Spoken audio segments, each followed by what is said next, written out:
जय गुरुदेव। चारों तरफ से आवाजें आती हैं। रात को तमाम लोग चिल्ला रहे, चीख रहे। आज यही सब चीजें रात को ये चीख चिल्लाड़ सुनता रहा, देखता रहा। बहुत वो चीख कहने में भी नहीं आती। ये घटना अजीब गरीब होने वाली है। जी हाँ मेरे प्यारे भाइयों और बहनों, आज के इस सत्संग को आप सभी प्रेमी भाई बहन बड़े गौर से सुनिए। आज इस सत्संग में आप सभी प्रेमी भाई बहनों को परम संत बाबा जय गुरुदेव जी महाराज की अमरवाणी बड़ी ही बारीकी से सुनाई व समझाई जाएगी। आप सभी प्रेमी भाई बहन एक एक शब्दों को बड़े गौर से सुनिए और अपने जीवन में उतारिए। जय गुरुदेव। समाजवाद अखबार व रेडियो में ही था और वहां से भी खिसकने लगा। अगर लोग समाजवाद और अध्यात्मवाद की सच्ची झलक को देखना चाहते हैं तो 18 से 22 फरवरी 1973 तक चित्रकूट में होने वाले महामानव धर्म सम्मेलन में आकर अनुभव कर लें। बगैर रेडियो और अखबार की मदद के मैंने देश में 20 करोड़ लोगों का जन जागरण कर दिया है।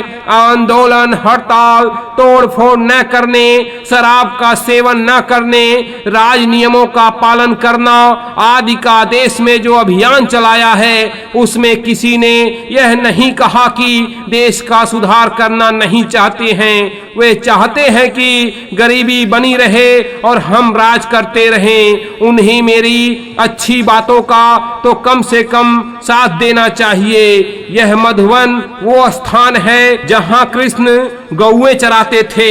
महापुरुषों के चरण जिस भूमि पर पड़ जाते हैं वह भूमि पवित्र हो जाती है। उसके कण कण में चैतन्यता व्याप्त रहती है। ऐसी पवित्र भूमि पर साधन भजन सुमरन करने से लाभ होता है और तुम लोगों को फायदा उठा लेना चाहिए। प्रभु की जीवात्मा जो इस शरीर में दोनों आंखों के पीछे बंद है उसे आजाद करना चाहिए, जिससे तुम्हारा लोक परलोक दोनों बन जाए। यह महापुरुषों की भूमि है, उनका संकल्प है, तभी तुमको लाभ दिखाई देता है। आश्रम के हर काम में मेरा हाथ लगा रहा। ईंट का काम हो, झोपड़ी का काम हो, मिट्टी गारे का काम हो, खेती का काम हो या अन्य कोई काम हो, मैंने सब में अपना हाथ लगाया। ये काम वो काम जिसे सदियों तक लोग याद करते रहेंगे। यहाँ आकर देखने वाला यह सोच भी नहीं सकता कि बाबा जी लाखों आदमियों को बैठाकर उपदेश भी करते होंगे। गुरु महाराज ने मुझे पक्का कर दिया है और मैं सब कुछ कर सकता हूँ। दुनिया के काम में भी और परमार्थ के काम में भी पक्का हो गया हूँ। कई लाख लोगों को सन 1972 में मैंने नामदान दिया। सन 73 में विशेष लोगों को नामदान प्राप्त होंगे। बाबा जी को ना तो तुम छोड़ोगे और न बाबा जी तुमको छोड़ेंगे। गुरुदेव भगवान की कृपा से भविष्य में तुमको कोई भी डिगा नहीं सकता। कितने आदमी और किसी नारियां धर्म के प्रचार के लिए तैयार कर दी गई हैं। बढ़ई की तरह से मनुष्य की भावनाओं को तराश कर तैयार कर दिया गया है। किसी भी बात की चिंता करने की जरूरत नहीं है कि नारियों से कौन पैदा हो गया है, यह किसी को मालूम नहीं है। एक आदमी जब इतना प्रचार कर सकता है तो कितने हो गए हैं यह किसी को मालूम नहीं है। एक आदमी जब इतना प्रचार कर सकता है तो कितने लाख दुनिया में क्या कर देंगे यह देखने को मिलेगा। मुझे आदेश 73 में बोलने का प्राप्त हुआ।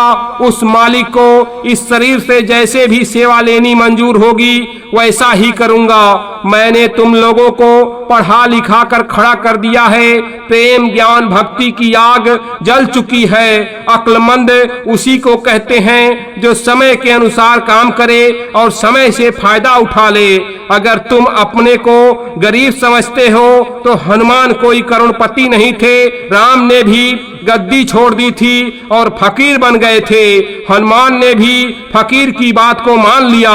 तुम बाहर से देखने में गरीब हो किंतु अंदर से शहंशाह हो। जो पैसे रखते हुए भी कंजूस है वे सबसे बड़े गरीब हैं, और जिनका दिल खुला है वही सच्चे बादशाह है। मैं तुमको बादशाह बनाना चाहता हूँ। इतने बड़े जनमत में कोई करोड़पति नहीं। कोई बता दे कि किसको सम्मान दिया। जिसको जो सम्मान मिला वो वहीं आकर पड़ा रहा। झोपड़ी को मैंने अपने हाथ से बनाया गरीबों के लिए कि झोपड़ी गर्म रहेगी। टेंटों में रजाई गद्दे वाले पड़े रहेंगे तो आराम रहेगा, किंतु उन्होंने झोपड़ी में रहना पसंद किया। इन्होंने यह ख्याल नहीं किया कि हम पैसे वाले हैं, ओहदे वाले हैं और जमीन पर पड़े रहे। अगर ऐसी भावनाएं आ जाएं तो बेड़ा पार है। इस दुनिया में बहुत होशियारी के साथ रहो। शहद के कुंड में एक मक्खी उड़ते उड़ते गई और शहद खाने लगी। उसके पंख फंस गए और वह निकल ना सकी और अंत में मर गई। एक दूसरी मक्खी गई और किनारे बैठ गई, जिससे उसके पंख बचे रहे। उसने छक छक करके शहद को खाया और फिर उड़ गई।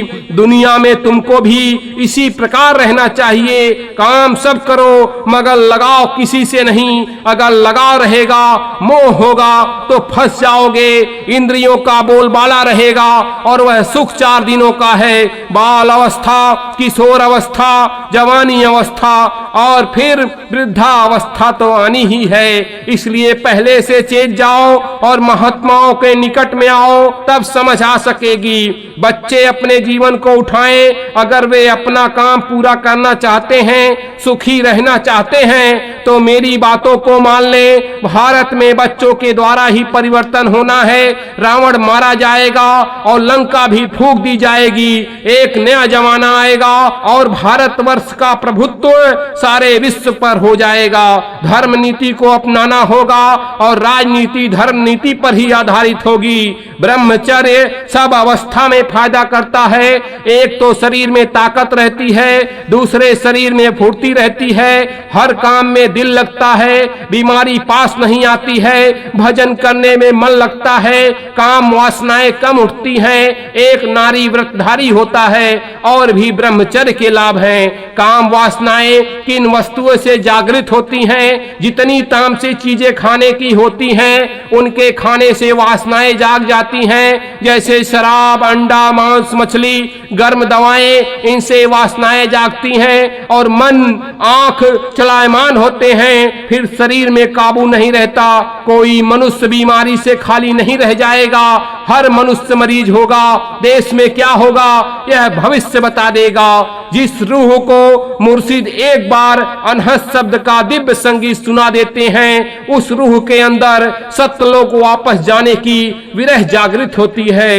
परमात्मा खुद मुर्शिद या पूर्ण गुरु के रूप में अगम लोक से अपने प्यारों की संभाल करने इस देश में आता है। वही रब की रहमत का साधन है। गुरु स्वरूप धर लिया अवतार, जीव उबारन आए संसार, नर स्वरूप धर किया उपकार, तुम सतगुरु मेरे परम उदार। ऐसी घटना होगी जो कल्पना में नहीं है। समय किसी के लिए अच्छा नहीं है। वो तो महात्मा महापुरुष थोड़ा बहुत रोके हुए हैं, नहीं तो कुछ ब कुछ हो जाएगा।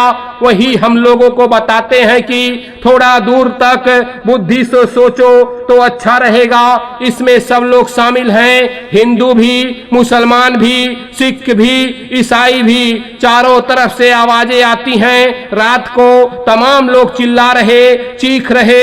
आज यही सब चीजें रात को ये चीख चिगाड़ सुनता रहा, देखता रहा। बहुत वो चीख कहने में नहीं आती। ये घटना अजीब गरीब होने वाली है जो लोगों की कल्पना में नहीं है। जय गुरुदेव।